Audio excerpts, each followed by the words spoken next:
Si actuellement tu galères avec l'argent, que tu es pauvre, fauché, eh bien dis-toi que c'est une grande chance.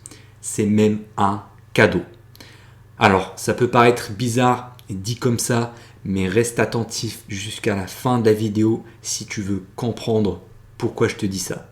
Salut à toi, c'est Elias et j'espère que tu vas bien aujourd'hui. Alors, si actuellement tu galères financièrement, que tu as des problèmes d'argent, tu n'arrives pas à te payer ce que tu veux, tu n'arrives pas à acheter même les choses nécessaires à ta vie au quotidien, que tu dois toujours calculer tes dépenses au centime près, eh bien sache que j'étais dans la même situation que toi. Je sais quand on tombe sur ma chaîne YouTube par exemple, on pourrait se dire que voilà, j'ai atteint le succès entre guillemets, voilà, la liberté financière assez facilement, assez rapidement, ou bien que je suis né dans une famille riche de bourgeois, ou je ne sais quoi, et que c'est ça qui explique mon succès, entre guillemets. Or, il faut que tu saches que c'est totalement faux. J'étais un étudiant fauché, je comptais toutes mes dépenses, vraiment j'étais stressé à cause des problèmes d'argent. Alors, honnêtement, pour être totalement transparent avec toi, je ne suis pas né dans une famille pauvre. Vraiment, j'étais dans une famille assez modeste, mais j'ai jamais manqué des nécessités. Quand j'étais petit, voilà, je vivais normal. J'avais accès à la bouffe, aux soins nécessaires, grâce à mes parents.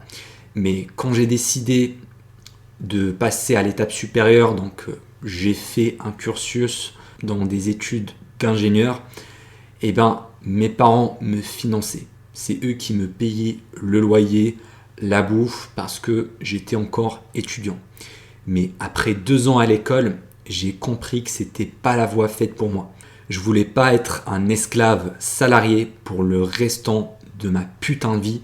Du coup, je me suis dit non, c'est pas possible, je dois monter mon propre business. Du coup, j'ai testé plusieurs entreprises, j'ai perdu énormément d'argent dans le processus et au bout d'un moment, j'étais dans une situation très difficile parce que j'ai décidé de quitter mes études. Et à ce moment-là, mes parents ont décidé de ne plus me financer, ce qui est une décision voilà, tout à fait logique. Mon père m'avait dit tu veux faire ce que tu veux, et bah tant pis, débrouille-toi, c'est à toi de payer ton loyer, ta bouffe, etc. Voilà, ce qui est tout à fait compréhensible encore une fois. Donc j'ai dû me démerder par mes propres moyens. Donc ce que j'avais fait, c'est que j'ai économisé assez d'argent de mes business précédents parce que je faisais également de l'achat-revente sur le Bon Coin. J'ai gagné un peu d'argent avec ça. En vrai, quand j'étais jeune, j'ai jamais été salarié, j'ai jamais travaillé voilà, dans un McDo, quoi que ce soit. J'ai toujours fait de l'achat-revente et j'ai essayé de gagner de l'argent avec ça. Donc, quand j'ai quitté mes études, j'avais une courte période pour réussir mon business. Donc, je me suis lancé dans le marketing digital en tant que consultant avec mon agence SMMA spécialisée dans la publicité Facebook Ads. Donc, j'étais en train de prospecter et démarcher des agences immobilières parce que c'était la niche que j'ai choisie à l'époque. Et j'avais un court laps de temps, je me rappelle, je crois que c'était 3 mois ou 4 mois d'économie. C'est-à-dire que si dans 4 mois, j'arrivais pas à signer un client, à vraiment vivre de mon business, eh bien, tant pis, je serai à sec et je devrais reprendre un job salarié au McDo ou comme livreur, Deliveroo ou je ne sais pas quoi. Donc, j'étais vraiment dans la merde, dans la dèche à ce moment-là et j'ai dû travailler et charbonner pour pas être un raté. Parce que voilà, quand tu quittes une école d'ingénieur, on te dit non mais t'as fait de la merde, tu vas finir ta vie comme un fauché à travailler au McDonald's ou comme un caissier, tu as raté ta vie, ouais il fallait être ingénieur, etc. Mais moi j'ai pas entendu toutes ces conneries, voilà, tout ce bruit-là externe, parce que c'est juste de la peur reflétée par des salariés. Voilà, mes parents sont des salariés, tout mon entourage c'est des salariés, donc c'est tout à fait normal d'avoir ce genre de réaction. Mais je me suis dit que c'était possible, parce que j'ai vu d'autres gens réussir. Et quand j'ai vu des personnes comme moi, des jeunes qui se lançaient dans le SMMA et qui réussissaient, je me suis dit, pourquoi pas moi? Qu'est-ce qu'ils ont de plus que moi? Du coup, je me suis lancé et à la fin, voilà, ça s'est bien terminé pour moi. J'ai signé mon premier client, ensuite le deuxième, le troisième. Et aujourd'hui, je gagne plus de 20 000 euros par mois avec mon agence marketing. Mais si tu remarques, le cheminement a commencé avec un point bas. J'étais vraiment dans le fond du trou, dans le fond du gouffre et j'ai pu m'en sortir parce que j'étais dans la pire situation possible. Alors effectivement, je n'étais pas à deux doigts d'être à la rue.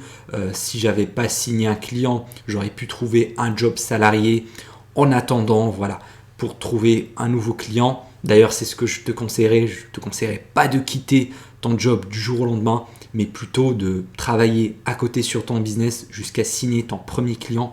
Et une fois que tu auras généré assez de revenus grâce à ton agence qui sont équivalents à ton salaire, dans ce cas-là, tu pourras quitter ton job. Mais moi, voilà, j'ai fait un petit peu à ma tête, à ma sauce. Voilà, je prends un peu trop de risques dans ma vie. Je suis quelqu'un qui aime se lancer dans l'inconnu. Mais bref, fermons la parenthèse. C'est parce que j'étais pauvre, c'est parce que j'étais fauché, c'est parce que j'étais vraiment déçu de ma situation que j'ai pu passer à l'action. Donc, c'est la pauvreté, c'est la peur de rester fauché, c'est la peur de rater ma vie qui m'a vraiment poussé à l'action, qui a été vraiment le carburant, le charbon qui me propulsait tous les jours jusqu'à signer mon premier client et faire décoller mon business. Et donc, si aujourd'hui tu es pauvre, que tu n'arrives pas à finir tes fins de mois, eh ben, je te comprends tout à fait parce que moi-même, je pourrais t'en parler en connaissance de cause puisque ça fait pas très longtemps que j'étais encore un étudiant fauché. Je me rappelle du stress de ne pas finir ces mois, de pouvoir payer son loyer, de devoir vraiment compter au centime près toutes ses dépenses, d'acheter des articles EcoPlus au Carrefour. Vraiment ça, je m'en rappelle comme si c'était hier et ça m'a marqué et ça me marquera à tout jamais. Donc si tu es dans cette situation-là et que tu veux vraiment t'en sortir, eh bien sache que c'est possible si tu peux utiliser la souffrance, la douleur que te procure cette pauvreté-là pour charbonner, pour l'utiliser comme carburant au quotidien pour te motiver à passer à l'action. Parce que nous les humains, on est motivés par deux choses. Fuir la douleur et attirer vers le plaisir. Et du coup, le truc des vendeurs de rêves classiques, ils vont essayer de te vendre du rêve. Voilà, regardez ma villa de luxe, regardez ma Lamborghini, louée d'ailleurs 100 balles à l'heure. Bref, c'est pas ça le sujet. Regardez mes voyages de fou. Donc, ils essaient de t'attirer, donc de t'inspirer. Mais ça, c'est pas vraiment des motivations profondes. C'est pas ça qui va vraiment te pousser. Parce que si dans ta tête, tu veux juste avoir une putain de Lamborghini, eh ben, quand tu vas commencer à te lancer, quand tu vas rencontrer les premières difficultés, eh bien, tu vas lâcher, tu vas abandonner parce que une Lamborghini, tu vas te dire non, mais ça, c'est pas nécessaire, je m'en fous. Par contre, si tu voulais fuir la douleur actuelle de la pauvreté, eh ben là, crois-moi mon gars, tu vas vraiment charbonner. Parce que si tu es dans une situation de merde, si tu es vraiment enfoui dans la merde, eh bien tu vas être beaucoup plus motivé de fuir ta situation actuelle en travaillant. Donc ça, c'est vraiment une motivation qui est beaucoup plus profonde, qui est beaucoup plus forte. Imaginons un père qui a vraiment une famille qui adore, mais qui vit dans une situation très précaire. Eh bien, entre lui et un petit jeune qui veut juste acheter une Lamborghini, je miserai tout mon argent sur le père qui veut sortir sa famille de la galère. Parce que je sais que ce mec-là va bosser comme un chien jour et nuit jusqu'à atteindre la réussite et la liberté financière. Alors que l'autre petit jeune qui veut juste acheter une Lamborghini pour se la péter sur Instagram devant les meufs, eh bien, il va jamais réussir parce que c'est pas très profond, c'est pas très viscéral. Parce que lorsque tu veux lancer ton entreprise ou ton business, tu vas sûrement passer par ce qu'on appelle la traversée du désert. C'est-à-dire cette période-là difficile du début où tu vas passer à l'action mais tu n'auras pas de résultat. Et c'est là où la plupart des gens échouent parce qu'ils abandonnent beaucoup trop vite. Donc si tu n'as pas une motivation profonde, viscérale, eh ben, tu ne vas pas garder le cap. Et c'est là où la pauvreté joue son rôle comme motivation qui va te pousser au quotidien. Donc aujourd'hui, tu as deux choix. Soit tu vas rester pauvre comme la plupart des membres de ta famille ou de ton entourage et tu peux même te payer quelques petits plaisirs pas très chers, acheter de la malbouffe, sortir en boîte, essayer de perdre du temps avec tes amis, passer tes soirées à regarder des films Netflix, à checker les réseaux sociaux, à errer sur Instagram ou sur TikTok, juste pour oublier ta douleur actuelle, pour oublier que tu es en train de souffrir, que tu es un putain de fauché, soit tu fais le deuxième choix, qui est le choix d'un vrai bonhomme, c'est-à-dire de prendre tes responsabilités et de passer à l'action et utiliser cette pauvreté-là comme moteur qui va te pousser au quotidien jusqu'à signer tes premiers clients, atteindre les 1000, 2000, puis 10 000 euros par mois et pourquoi pas devenir millionnaire. Donc vraiment, tu as ces deux choix-là. Le premier type de personne, il va rester pauvre toute sa vie, il va se plaindre, il va mettre des gilets jaunes, manifester dans la rue, vraiment pleurnicher, le gouvernement n'a pas fait ci, n'a pas fait ça, à critiquer le gouvernement, à critiquer des facteurs externes qu'il ne peut pas contrôler. Soit tu vas faire partie des riches, c'est-à-dire des gens qui prennent leurs responsabilités, qui savent que tout dans la vie se mérite, qu'ils doivent bosser pour ça et qui ne se plaignent pas de leur situation. Vraiment, moi, j'ai fait le deuxième choix. Voilà, c'était un choix assez naturel. J'ai même pas réfléchi.